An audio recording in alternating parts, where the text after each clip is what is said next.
କରଞ୍ଜିଆ ବନଖଣ୍ଡରେ ଗଜସାଥୀ ପ୍ରଶିକ୍ଷଣ ଶିବିର। କରଞ୍ଜିଆ ବନଖଣ୍ଡ କାର୍ଯ୍ୟାଳୟ ପରିସରରେ ଗଜସାଥୀମାନଙ୍କର ଏକ ପ୍ରଶିକ୍ଷଣ ଶିବିର ଅନୁଷ୍ଠିତ ହୋଇଯାଇଛି। ବନଖଣ୍ଡ ଅଧିକାରୀ ବୈଦ୍ୟନାଥ ମାଝୀଙ୍କ ନିର୍ଦ୍ଦେଶକ୍ରମେ ବନାଞ୍ଚଳ ଅଧିକାରୀ ପ୍ରଶାନ୍ତ ସ୍ୱାଇଁଙ୍କ ସଭାପତିତ୍ୱରେ ଅନୁଷ୍ଠିତ କର୍ମଶାଳାରେ ମୁଖ୍ୟ ଅତିଥି ଭାବେ କରଞ୍ଜିଆ ବନଖଣ୍ଡ ଅଧିକାରୀ ବୈଦ୍ୟନାଥ ମାଝୀ ଏବଂ ସମ୍ମାନିତ ଅତିଥି ଆଶିଷ ରଞ୍ଜନ ମାହାନ୍ତ, ଏସିଏଫ୍ ମଦନ ମାହାନ୍ତ, ଏସିଏଫ୍ ପ୍ରଭାତ କୁନ୍ୱର, ମାଷ୍ଟର ସୁବ୍ରତ କୁମାର ବିଶ୍ୱାଳ ଓ ଉମାକାନ୍ତ ବେହେରା, ରବୀନ୍ଦ୍ରନାଥ ମାହାନ୍ତ, ଜୟଶ୍ରୀ ମାହାନ୍ତ, ଦୀପ୍ତି ସେଠୀ, ହରିଶ ବେହେରା, ଦେବଶ୍ରୀ ମାହାନ୍ତ ସମସ୍ତ ଗଜସାଥୀ ଓ ରସମତଲା, ପାଟବିଲ, କୁଳପସି ଗ୍ରାମର ସରପଞ୍ଚମାନେ ଯୋଗ ଦେଇଥିଲେ। କରଞ୍ଜିଆ ବନପାଳ ସୁରମୋହନ ବେହେରା ସମସ୍ତ କାର୍ଯ୍ୟକ୍ରମକୁ ପରିଚାଳିତ କରିଥିଲେ। ମୟୂରଭଞ୍ଜ ଜିଲ୍ଲା କରଞ୍ଜିଆରୁ ବି ଦିବ୍ୟେନ୍ଦୁ ଶେଖର ଅଙ୍କ ରିପୋର୍ଟ।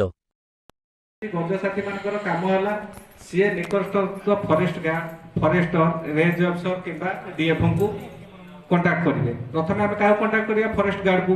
ଯଦି ଇନକେସ୍ ସେ ଫରେଷ୍ଟ ଗାର୍ଡ ଆମକୁ ରେସ୍ପଣ୍ଡ କଲାନି, ଆପଣ ଫରେଷ୍ଟରଙ୍କୁ ଫୋନ୍ କରିବେ। ଯଦି ଫରେଷ୍ଟର ଆପଣଙ୍କୁ ରେସ୍ପଣ୍ଡ କରୁନାହାନ୍ତି, ରେଞ୍ଜ ଅଫିସରକୁ କରିବେ। ରେଞ୍ଜ ଅଫିସର ରେସ୍ପଣ୍ଡ କରୁନାହାନ୍ତି, ଆମର ଡିଏଫ୍ଓଙ୍କୁ ବି କରିପାରିବେ।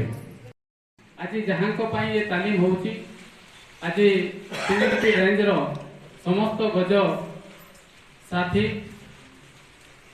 ଏବଂ ଆଜି ଏସବୁ ଯେଉଁ କାର୍ଯ୍ୟକ୍ରମ ହେବ ଆପଣ ତାଲିମ ପାଇବେ, ତାକୁ ଚତୁର୍ଥ ସ୍ତମ୍ଭରେ